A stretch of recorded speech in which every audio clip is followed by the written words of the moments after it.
की जय। भारत माता की वंदे वंदे, एक बार और वंदे। देश के 79 से स्वतंत्रता दिवस की बहुत बहुत शुभकामनाएं। एक जोरदार ताली हम सब अपने लिए बजा लें।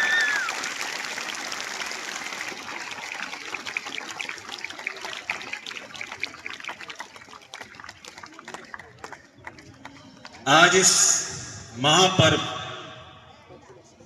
पर हम सभी बधाई एक दूसरे को दे रहे हैं।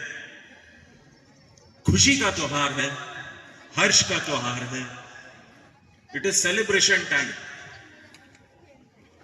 लेकिन ये दिन हमको यूं ही नहीं मिला। जैसा कि हम लोग सब जानते हैं कि 200 साल की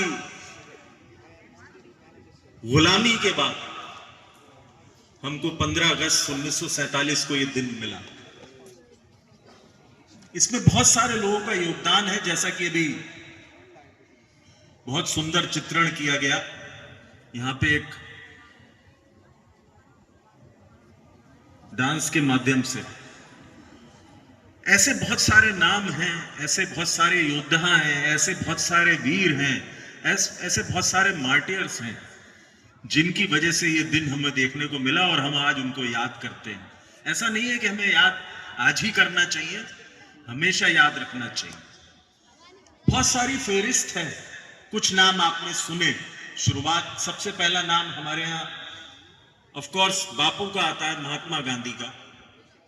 उसके अलावा सरदार वल्लभ भाई पटेल है, भगत सिंह है, सुखदेव, राजगुरु, चंद्रशेखर आजाद, आपने सुभाष चंद्र बोस जी का भी जिक्र सुना, रानी लक्ष्मीबाई का जिक्र सुना, मंगल पांडे का जिक्र सुना। ऐसे बहुत सारे अनगिनत वीर हैं, अनगिनत योद्धा हैं जिन्होंने अपनी जान हंसते हंसते गंवा दी अपने देश के लिए। तो सैल्यूट है ऐसे लोगों को, ऐसे योद्धाओं को, ऐसे वीरों को जिन्होंने अपनी परवाह ना करते हुए अपने देश की परवाह करी। और आज हम फ्री इंडिया में इस दिन को एंजॉय कर रहे हैं। अब जिम्मेदारी हम लोगों पे है कि इस देश को ऊपर लेके जाना है, आगे बढ़ाना है। ये नई जनरेशन का काम है। उन्होंने तो अपना काम कर दिया, लेकिन उसके बाद की जनरेशन्स का काम है कि देश को तरक्की की राह पे लेके चलना। और उसी की वजह से इस वर्ष के इंडिपेंडेंस डे की थीम है, क्या है? कोई बता सकता है थीम क्या है इस साल की? Anybody from the children? What is the theme of this year's Independence Day? It was announced 2 days back. Can you tell me? Anybody? चलिए मैं बता देता हूं. It is all over. नया भारत. हमारे प्रधानमंत्री ने ये नारा दिया है और इस साल की थीम है नया भारत। हर साल सेलिब्रेशंस पे थीम दी जाती है, इस साल की थीम यही है। उसकी वजह है भारत वही है, लेकिन नया भारत क्यों? नया भारत इसलिए कि भारत बदल रहा है। नया भारत तरक्की वाला भारत है, विकसित भारत होने जा रहा है, डिजिटल भारत है, जहां पे भारत को एक अलग निगाह से देखा जाता है पूरे विश्व में। विश्व गुरु बनने जा रहा है भारत। पहले भारत को बड़ा कमजोर माना जाता था, थर्ड वर्ल्ड कंट्री। भारत को उतनी तवज्जो नहीं दी जाती थी, हमको इतना सीरियस नहीं लिया जाता था। लेकिन कुछ पिछले वर्षों में आपने ये गौर किया होगा कि हमारे देश को या हमारे प्रधानमंत्री को एक अलग निगाह से देखते हैं। Everybody looks up to India कि इंडिया क्या कर रहा है, इंडिया का स्टांस क्या है। इंडिया से लोग रिस्पेक्ट करते हैं, डरते भी हैं। डरना चाहिए, डरना चाहिए। भारतवासी बहुत शांति प्रिय लोग होते हैं, किसी से लड़ते नहीं हैं, प्रेम से रहते हैं। बगैर जब तक कोई उकसाए नहीं, हम लोग किसी से नहीं भिड़ते। लेकिन अगर कोई हम पे आंख उठा दे या हमको छेड़ दे तो हम रुकते भी नहीं, चुपते भी। उसका नजारा अभी कुछ महीने पहले देखा था हम लोगों ने। क्या देखा था? ऑपरेशन सिंदूर। हमने दुनिया को दिखा दिया कि भारत को अगर छेड़ोगे नहीं तो भारत बहुत शांति प्रिय देश है, लेकिन अगर भारत को उकसाया या भारत की के ऊपर नजर किसी ने उठाई तो हम किसी से दबने वाले नहीं हैं। हम सबको पछाड़ने की क्षमता रखते हैं। उसका एक छोटा सा एग्जाम्पल, बहुत छोटा सा नमूना हमने दिखाया। तो ऐसे हैं भारतवासी। लेकिन प्रेम का संदेश, बापू का देश है ये, अहिंसा का देश है, और यही मैसेज हमको सिखाता है कि हम अच्छे इंसान बने, हम अच्छे व्यक्ति बने, किसी से अनावश्यक लड़े ना, झगड़े ना। और यही शिक्षा आपको विद्यालय में भी दी जाती है। विकसित भारत की बात मैंने की। विकसित भारत तभी होगा जो 2047 का प्रधानमंत्री का सपना है, उसके लिए काम हम लोगों को अभी से करना है। और वो यूं कि जो नई जनरेशन है, जैसे आप लोग अच्छे करियर बनाइए, अच्छी पढ़ाई करिए, अच्छी बातें करिए। जब आप अच्छा कार्य करेंगे, अच्छे इंसान बनेंगे, तभी आप देश पे योगदान दे पाएंगे, तभी तो भारत विकसित होगा, तभी तो भारत आगे बढ़ेगा। जरूरी नहीं है कि हरेक को बॉर्डर पे जाके लड़ना है। बॉर्डर पे लड़ना हरेक के नसीब की बात ही नहीं। It is a very difficult thing but very privileged honour which only few get. हरेक को ये मौका जिंदगी में मिलता नहीं। इसलिए ये मौका आपको मिले ना मिले मैं ये नहीं कह सकता, बट अपना दायित्व निभाइए, अच्छे इंसान बनिए, सबके साथ प्रेम बनाइए, पढ़ाई अच्छी करिए, करियर अच्छा बनाइए, अपने गुरुओं का नाम रोशन करिए, अपने टीचर्स का नाम रोशन करिए, अपने पेरेंट्स का नाम रोशन करिए, और देश की तरक्की में अपना साथ दीजिए, अपना हिस्सा दीजिए। ये आपका फर्ज है। बच्चों, विद्यालय की ओर से हम पूरी कोशिश करते हैं कि हम आपको अच्छी से अच्छी सुविधाएं दे पाएं। We try to provide you with all the infrastructure facilities which we can. And पिछले साल से इस साल में आपने देखा होगा काफी बदलाव भी आ रहा है। नई नई चीजें इंप्लीमेंट होती हैं, नई नई फैसिलिटी आपको प्रोवाइड करने की कोशिश की जाती है। मैंने पिछले बार आप लोगों को जब एड्रेस किया तो कहा था मैंने, कहा वॉशरूम्स नए बनेंगे, और वो आप देख रहे हैं। थोड़ा समय जरूर लग गया, लेकिन वो भी बन के तैयार जल्दी ही होने वाले। तो ये आप लोगों के लिए एक फैसिलिटी नई प्रोवाइड होने वाली, स्टेट ऑफ द आर्ट। इसी तरीके से खेलकूद की सुविधाएं में बढ़ोतरी हुई। टेबल टेनिस हमारे यहाँ बढ़ाया गया, और बहुत सारे कॉम्पिटिशन्स बढ़ाए गए। इस साल से एक चीज और शुरू करने हम जा रहे हैं, जो कि आने वाले एनुअल फंक्शन में होगी, और वो है honouring the toppers of the school. जिन्होंने इस साल क्लास 10 तो 12th में टॉप किया है स्कूल में, उनको हम एनुअल फंक्शन पे ऑनर करेंगे और शायद कुछ फाइनेंशियल रिवॉर्ड भी देंगे। तो इस तरीके की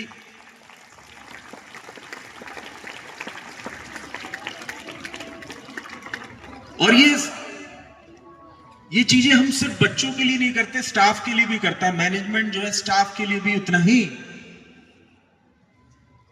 ध्यान देता है जितना बच्चों पे देता है। स्टाफ के लिए हम बढ़िया से बढ़िया एटमॉस्फेयर देने की कोशिश करते हैं। ऑफ कोर्स आपका काम अच्छी शिक्षा देना है, अच्छा पढ़ाई कराना है, लेकिन उसके साथ एक अच्छा एटमॉस्फेयर, एक सेफ एनवायरनमेंट होना चाहिए। और Madhavrao Scindia has always been proud that ये महिला प्रधान स्टाफ है।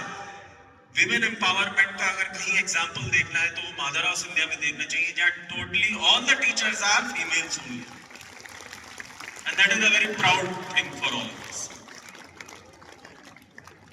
उनके लिए हम बढ़िया से बढ़िया फैसिलिटी दे पाए, हमारी हमेशा कोशिश रहती है।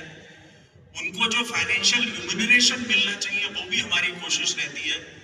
और मुझे बड़ा हर्ष होता है कभी कभी ये बताते हुए, जैसे मैं बहुत सारे लोगों से बाहर बात करता हूँ तो हमेशा ये बात होती है कि सर आप जो है टीचर्स को हर एक फैसिलिटी देते हैं और उनको जो फाइनेंशियल रेम्यूनरेशन या फाइनेंशियल उनके प्रति रिस्पॉन्सिबिलिटीज है वो माधवराव सिंधिया पूरी करता है, जो कि बाकी लोग नहीं शायद कर पाते।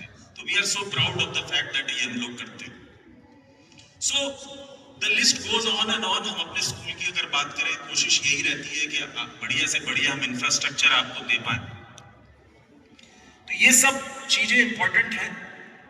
मैंने इसलिए आज ये बहुत दोहराई क्योंकि मेरा मानना यह है कि आप लोगों को बढ़िया फैसिलिटीज मिलेंगी, बढ़िया एजुकेशन मिलेगी, तभी आप कुछ अच्छा कर पाएंगे। आप अच्छा कर पाएंगे तो देश भी अच्छा, देश के लिए तरक्की में आप साथ दे पाएंगे। देश की तरक्की की बात करिए, हमारे प्रधानमंत्री की मैं स्पीच सुन रहा था रिसेंटली, उन्होंने बहुत सारी बातें कही, लेकिन उनकी बात हमेशा कानों में इसलिए गूंजती है कि वो एक बात बहुत हमेशा बार बार कहते हैं कि बदलता भारत, देश की तरक्की की बात वो हमेशा करते हैं अपनी स्पीच में। और ये बात मुझे हमेशा याद रहती है और हमेशा मेरे कानों में गूंजती है कि हम ऐसा क्या करें जो हम देश की तरक्की में अपना योगदान दे सकें। तो बच्चों, मैं आपसे बस यही रिक्वेस्ट करूंगा कि try to be good, try to be humble, try to be friendly with everybody and respect your parents and teachers and remember that you are first and foremost Indians। सबसे पहले आप भारतीय हैं और भारतीय अच्छा होता है, सच्चा होता है और शांति प्रिय इंसान होता है। ये सबसे पहले आपको याद रखना। इस मौके पे एक कहानी याद आती है मुझे, मैं कहानी सुना देता हूं आपको। प्रेरणादायक कहानी है, अगर आप लोगों ने शायद सुनी हो। एक लड़की की कहानी है वो। ये मौका उपयुक्त है ऐसी कहानी का। एक लड़की थी, आप ही जैसे लोग बैठे गए ऐसी वो लड़की थी। उसके मन में सपने थे, बहुत सारी आशाएं थी कि मुझे बड़ा बन के अपने पेरेंट्स का नाम रोशन करना है, अपने टीचर्स का नाम रोशन करना है, मुझे कुछ करके दिखाना है। खैर, उसका खेल कूद में बड़ी रुचि हुई और उसे वॉलीबॉल बहुत पसंद था। वॉलीबॉल आप लोगों को भी पसंद है, बहुत सारे बच्चे यहाँ खेलते हैं। उसने वॉलीबॉल को अपनाया और वॉलीबॉल में बहुत अच्छा वो करने लगी और करते करते वो नेशनल लेवल तक पहुंच गई वो लड़की। उसका मन था कि मैं देश के लिए वॉलीबॉल में रिप्रेजेंट करूं, खेलूं। खैर, एक दिन की बात है, ये बात है 11 अप्रैल 2011। बहुत पुरानी बात नहीं है, मैं आपको रिसेंटली बता रहा हूं। 11 अप्रैल 2011 को पद्मावत एक्सप्रेस ट्रेन से वो दिल्ली के लिए बैठ गई ट्रेन में।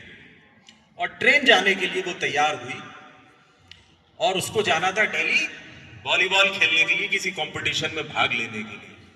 लेकिन दुर्भाग्य से उसमें कुछ गुंडे बच्चे या गुंडे लोग भी घुस गए और उसमें हाथापाई हो गई और उससे कुछ बुरा व्यवहार करने की उन्होंने कोशिश करी। उस हाथापाई में उसने उनका विरोध किया और क्योंकि वो बहादुर लड़की थी, उसने जो है उनसे लड़ाई लड़ी, लेकिन अकेली थी। उसमें उसको ट्रेन से नीचे फेंक दिया उस लड़की को। वो जब ट्रेन से गिरी तो उसका पैर एक पटरी पे आ गया और ट्रेन पटरी से ऊपर चली गई और उसका पैर खराब हो गया। अब उसको हॉस्पिटल लेके लोग गए। जब हॉस्पिटल लेके लोग गए तो डॉक्टर्स को यूं लगा कि इसका तो पैर काटना पड़ेगा, अगर हम पैर नहीं काटेंगे तो ये बच्ची मर जाएगी।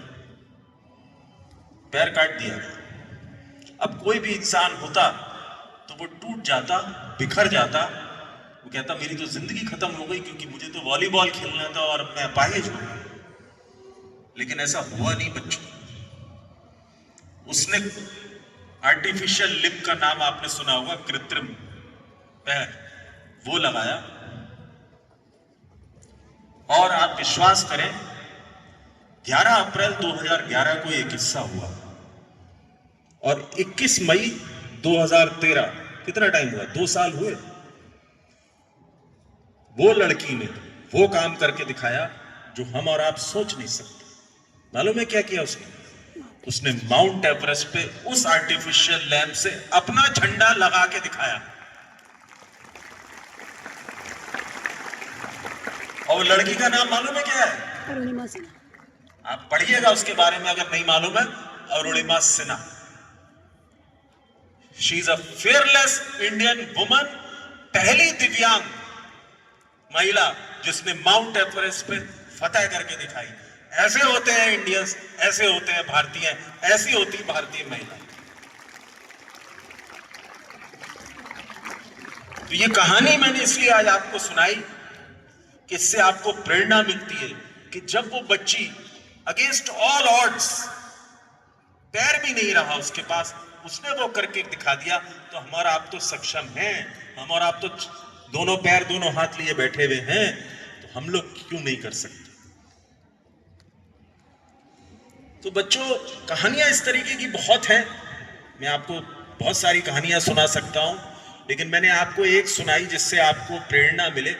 और मैं टीचर से भी निवेदन करूंगा, पढ़ाई अपनी जगह बहुत जरूरी है, अपना क्लास जरूर लीजिए, लेकिन हफ्ते में 1 या 2 बार मैं प्रिंसिपल मैम का भी इस पे ध्यान आकर्षित करना चाहूंगा कि प्लीज मोटिवेशनल स्टोरीज बच्चों को जरूर सुनाया करिए, चाहे वो साइंस टीचर हो, मैथ्स टीचर है, म्यूजिक टीचर हो, कोई भी टीचर।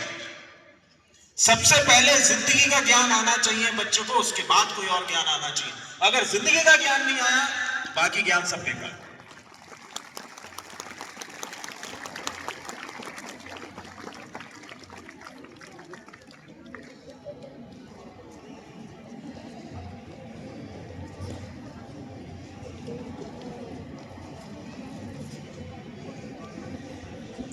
इस मौके पे कुछ लाइनें मेरे को याद आती हैं, मैं आपको सुना देता हूं, क्योंकि मौका ऐसा है, दस्तूर है, और आदमी इमोशनल हो जाता है ऐसे मौके पे।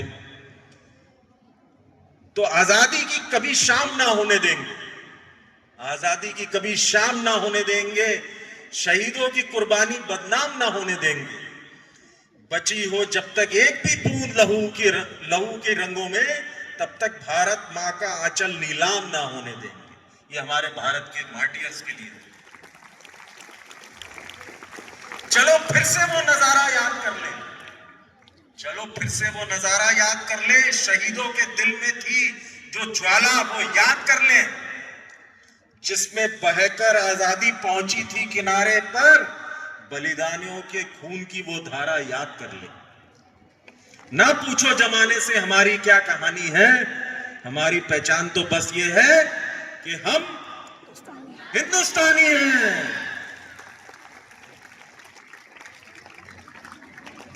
तो ऐसे होते हैं हिंदुस्तानी बच्चों। मुझे मालूम है आप लोगों को बहुत गर्मी लग रही है, आज गर्मी मुझे भी लग रही है, लेकिन ये गर्मी देश के लिए सब मंजूर है। आज तो सब सर्दी गर्मी सब भूल जाना चाहिए बच्चों। मुझे एक बात का अफसोस भी है और शिकायत भी है, टीचर्स से भी है, बच्चों से भी है, कि आज संख्या बहुत कम है, स्ट्रेंथ बहुत कम है। बच्चों, ये छुट्टी का दिन नहीं है। 15th August is not a holiday. 15th अगस्त, 26 जनवरी, 2 अक्टूबर, ये नेशनल फेस्टिवल्स है, त्योहार है। जैसे आपके यहाँ दशहरा मनाया जाता है, दिवाली मनाया जाता है, रक्षाबंधन मनाया जाता है, वैसे 15 अगस्त भी उतना ही बड़ा त्योहार है। और इस त्योहार पे हमारा सबका फर्ज ये बनता है कि हम अपने झंडे को सलाम करने के लिए अपने घर से निकले, और क्योंकि आप स्टूडेंट हैं तो आपका फर्ज बनता है कि आप अपने स्कूल आए और झंडे को सलूट करें। अगर आप ये नहीं कर सकते तो आप क्या कर सकते हैं? इस उम्र में ये हालत है। तो मैं टीचर्स को भी ये बोलूंगा और यहाँ बैठे हुए बच्चों को भी ये बोलूंगा कि आप अपने फ्रेंड्स को बोलिए कि अगली बार जब 26 जनवरी, 15 अगस्त, 2 अक्टूबर हो तो हमें सबको स्कूल चलना ही चलना है। आप किसी और दिन छुट्टी ले लीजिए, लेकिन इस दिन छुट्टी मत लीजिए, क्योंकि सबसे पहले भारतीय होने का फर्ज आप ही को निभाना है। आप हैं नई जनरेशन, नए भारत का आप ही हिस्सा हैं। अगर आप नहीं करेंगे तो कौन करेगा? तो please and I request all the teachers to please take care. The next time we have a better strength, and the principal ma'am, I request her also to provide something so that next time there is a much better strength, because it is disheartening to see कि school में इतने कम बच्चे, जहां हजारों बच्चे पढ़ते हैं वहां कुछ 100 बच्चे देख के मन थोड़ा अफसोस होता है। खैर, बात को मैं समाप्त करता हूं यहां पे, क्योंकि गर्मी भी बहुत है, समय भी हो रहा है मुझे लगता है। लेकिन जाने से पहले 4 लाइनें देश के लिए जरूर बोलना चाहूंगा मैं।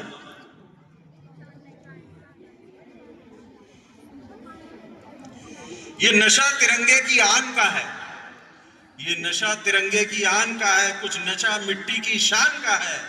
देश भर में लहरा रहा है ये तिरंगा, ये नशा हिंदुस्तान का। थैंक यू बच्चों।